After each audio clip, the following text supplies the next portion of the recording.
Hey, how's it? So I'm a beginner gardener. This season I want to grow a whole bunch of new stuff including bush beans. So far, I've managed to harvest almost a kilogram of beans. Is that good? Bad?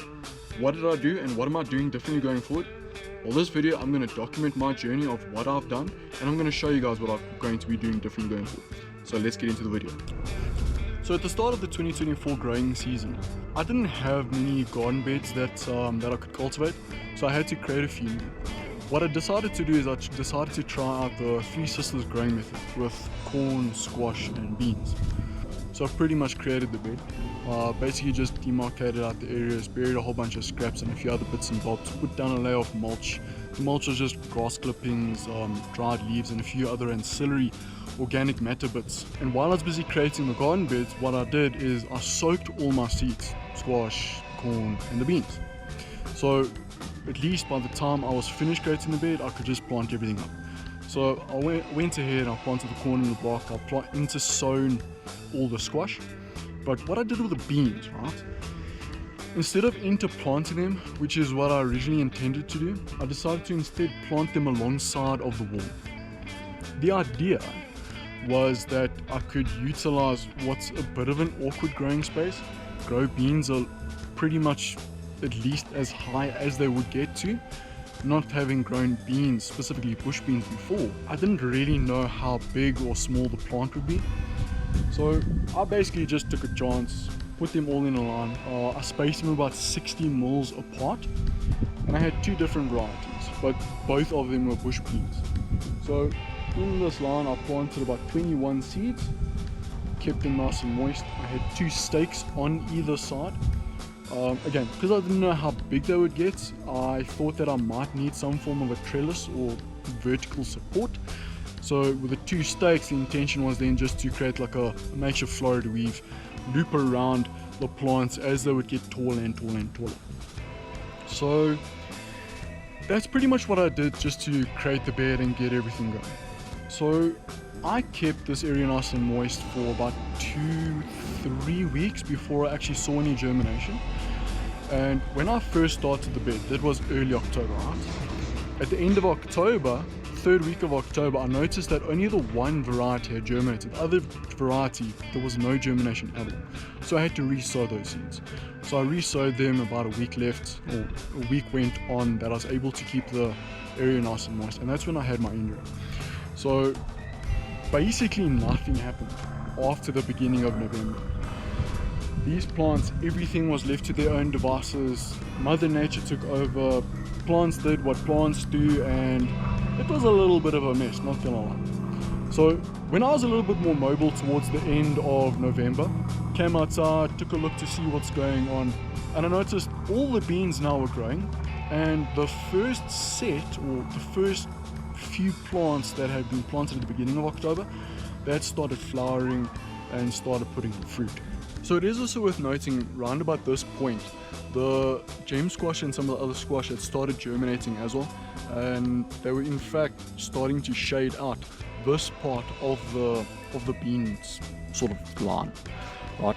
So by the time we were able to really see what's going on, it was too late. Quite a few of the plants on this side had been shaded out for so long they eventually died, and then only the plants that was a little bit on this side that wasn't completely shaded out by the squash, they had survived, and those were the ones that were flowering and eventually putting on fruit. It would, however, still be about another month before I was able to harvest anything realistically. So during this time we also started getting a lot of rain almost daily. Everything started growing even more, including the bush beans. And what started happening is, because it was spaced so close together, it was at this point where they were basically starting to compete for sunlight. And coming through to sort of mid to the tail end of December, when we eventually harvested, was a pretty good harvest. It was about 1/2 kilogram of beans that we were able to do in a harvest, which was really good considering the conditions that we're in, and some of them had already died off. But I didn't really know what to expect going from there. But again, because of my injury, I couldn't really do much. So we pretty much harvested what we could and then we left them. and I didn't really see much more development. I didn't see any more flowers or anything. Even the second set, which is actually pretty much all that's remaining here currently, I've got like 1 or 2 of them still alive. What eventually happened is at the end of December, when I came, took a look out here, and at this point I pretty much thought that they had perished because I wasn't able to do much. The squash was climbing over everything. I had not seen any further development, so I wasn't expecting any more beans. But upon closer inspection, I actually found some more bean pods. However, when I harvested them and I took a bit of a bite out of these nice looking green beans, I found out that they were way too mature. The seed pods, or the seeds themselves, had already started developing in the pods. They're already hard and fibrous and not very delicious. So my days of green beans were over. But what I decided to do, instead of just tossing the seeds away or not really knowing what to do with them, I took a bit of a chance. I had some sweet potato slopes and some lavender cuttings that I was busy doing, and I had a few open cells. So I took these now fresh seeds that I had just harvested off of these plants. I took those seeds and put them in the soil. Again, not expecting anything. I was expecting failure because I didn't know if they were even viable. I didn't know if they had to be dried out before you could use the seeds. And well, to my surprise, a few days later, they actually germinated.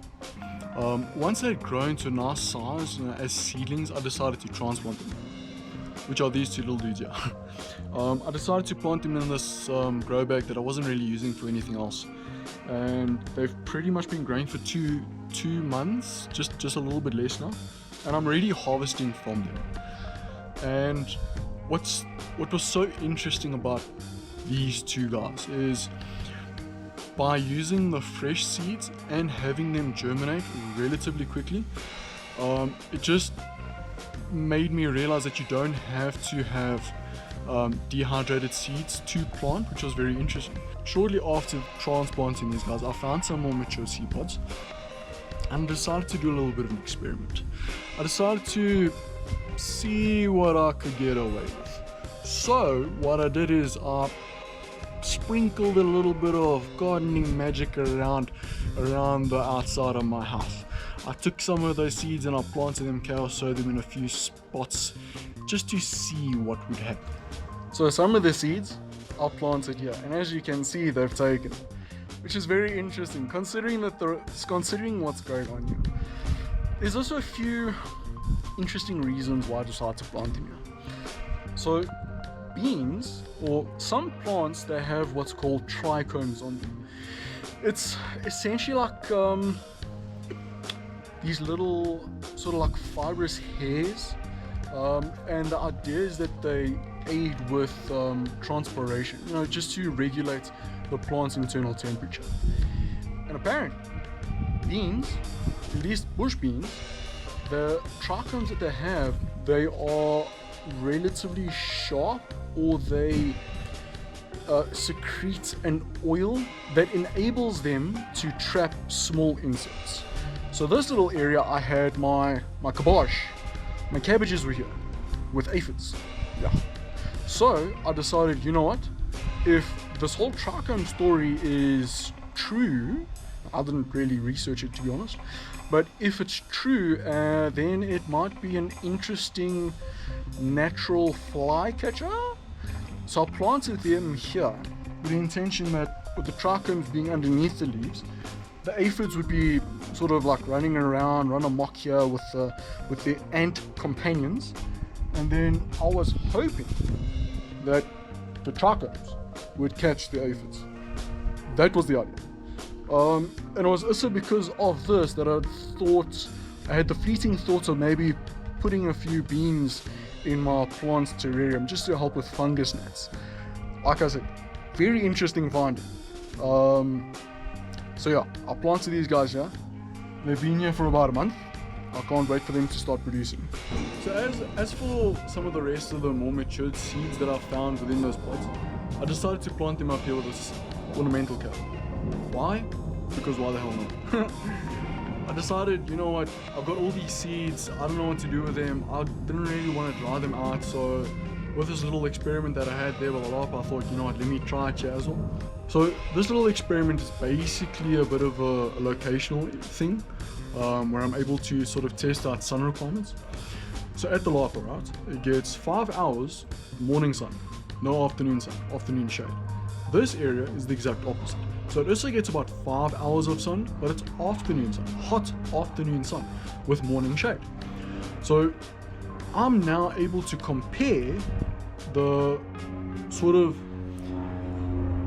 does the bush bean plant perform better or worse if it has the same amount of sun, keeping that the same, but does it perform better or worse with morning sun or afternoon sun? So that's what this little experiment is with.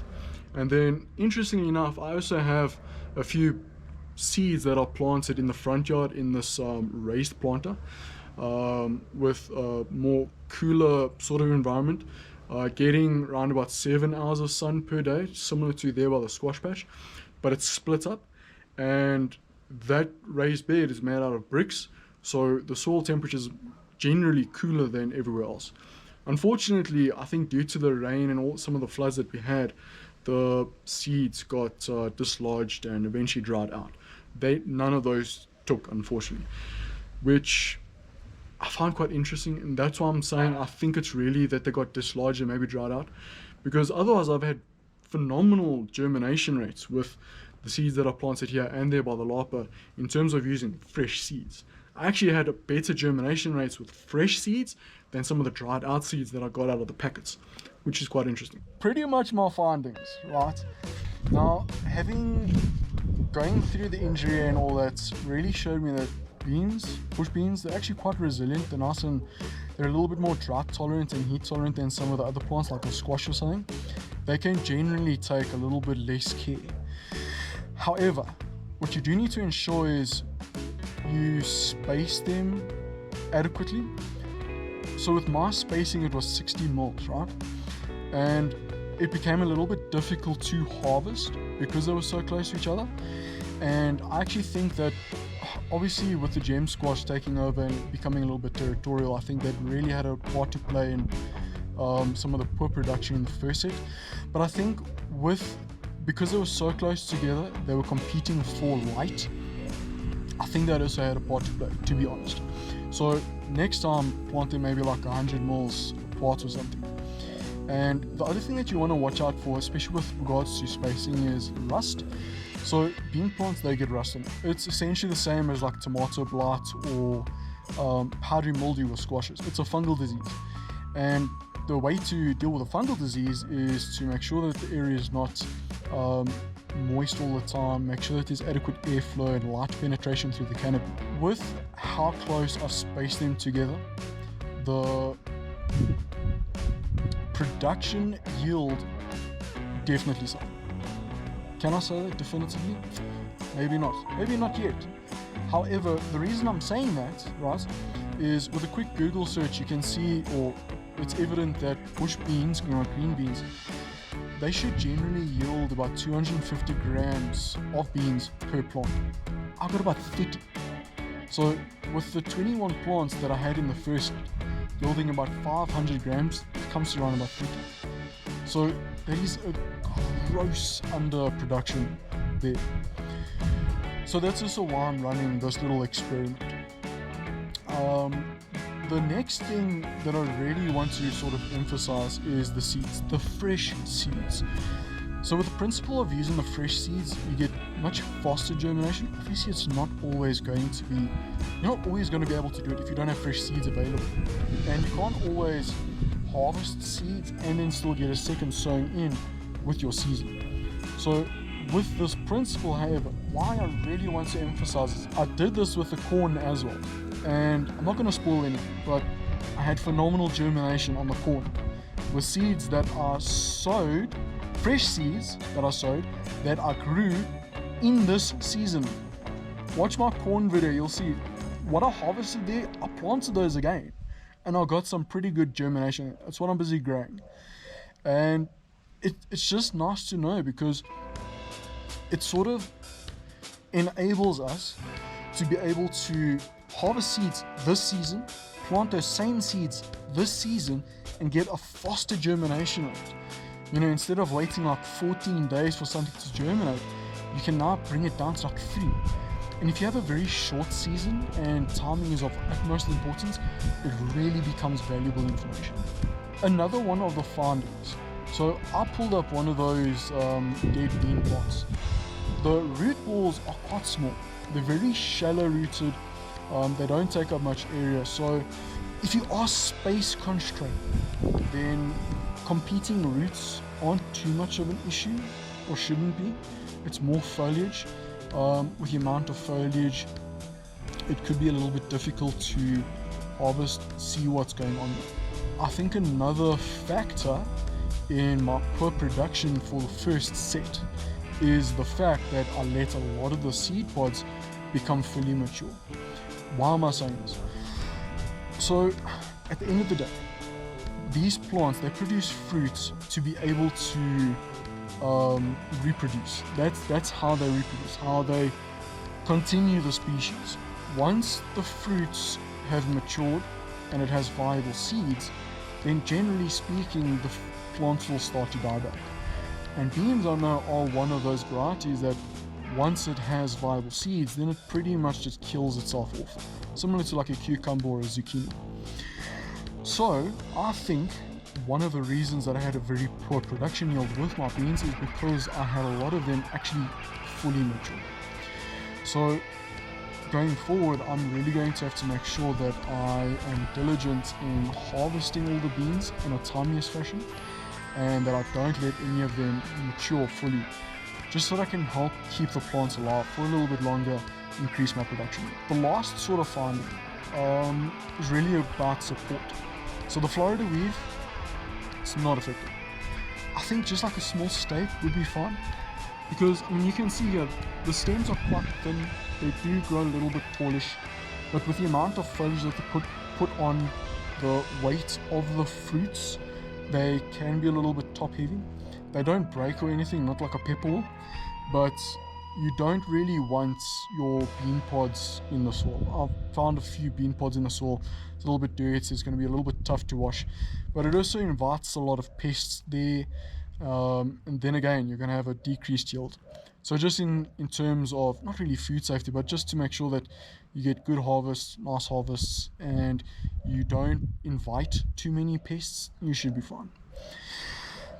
One other thing, I almost forgot about it. Speaking of pests, I have, not on these guys, the ones there in the grow bag, some unknown assailant is eating my leaves. I don't know what it is. It's probably the same damn insect that's chowing my rose bush brew. I don't know what it is. It's probably like some other like little June bug or something. But I never see the damn things. But they're chowing my leaves. Why am I mentioning this? Because I've got the issue there by the grow bag. I've got the issue by my first set. I'm hoping that I'm not going to have the same issue here, but that will be determined. And it's just annoying because you don't see the flipping thing. So I don't know what it is. So yeah, I suppose I'm just venting now. So just in terms of harvest data, the first set, which was a sowing of 21 plants total. Now I'm not sure how many of them actually ended up dying off, but though that entire row produced about 600, just over 600 grams of beans throughout its growth life. I planted them early October and I've pretty much harvested a few more that I saw today. So from sowing, it took 3 months before I was able to actually harvest anything from planting, and then there's essentially like a 2-month harvest window in which I was able to harvest about 600, just over 600 grams of bean plants. Obviously today now there's only 2 plants left, but with the first harvest where I was able to harvest a half a kilogram, most of them, maybe about 18, 17, round about there, plants are still alive. As for the grow bag, there are 2 plants in there that I germinated and transplanted early Jan, and now it is pretty much 2 months down and I'm already harvesting from them, so that's quite interesting. So I think maybe sun definitely helps speed up the process but it's also possible because they were competing so much with sun. That's why they were maybe a little bit slower to produce than these two beans. These two beans have already given me about, I think I worked it out to about 80 grams. So that's 40 grams per plant already. That's already the same as what I've harvested there over the past 2 months, which is saying something. And then obviously the plants that I planted here by the lape and then there by the ornamental kale, I have not yet had a harvest. So going forward, one of the things that I definitely want to try is I want to try now to increase my production yield. I want to try growing some climbing varieties. I also want to, in that same sort of length and height, grow smaller bushing varieties also in that area. But because then I'll have more plants, I want to see if that is then going to be more efficient, get a higher yield than just climbers. Because then instead of going for a whole bunch of climbers, then I'll go for a whole bunch of bushing varieties in some form of tiered system. Then what else? Staking. I definitely want to try and support these beans a little bit more, because they definitely need some form of a support, just so that they don't flop over all the time. You don't really want them flopping over on themselves. You don't want them really just flopping all over the place.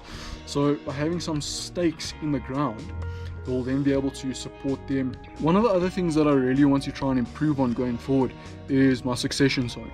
So I'm thinking, because we have a nice long growing season, if I plant or if I sow bean seeds every 3 weeks, then at least I should have a nice staggered harvest of beans going through.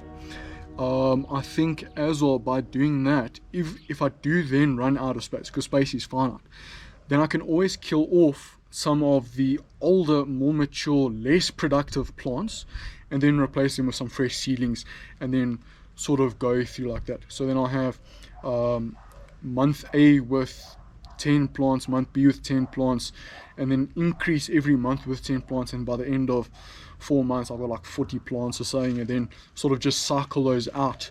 So then my maximum space will be 40 plants total. That's always producing on and on and on. I definitely want to try something like that.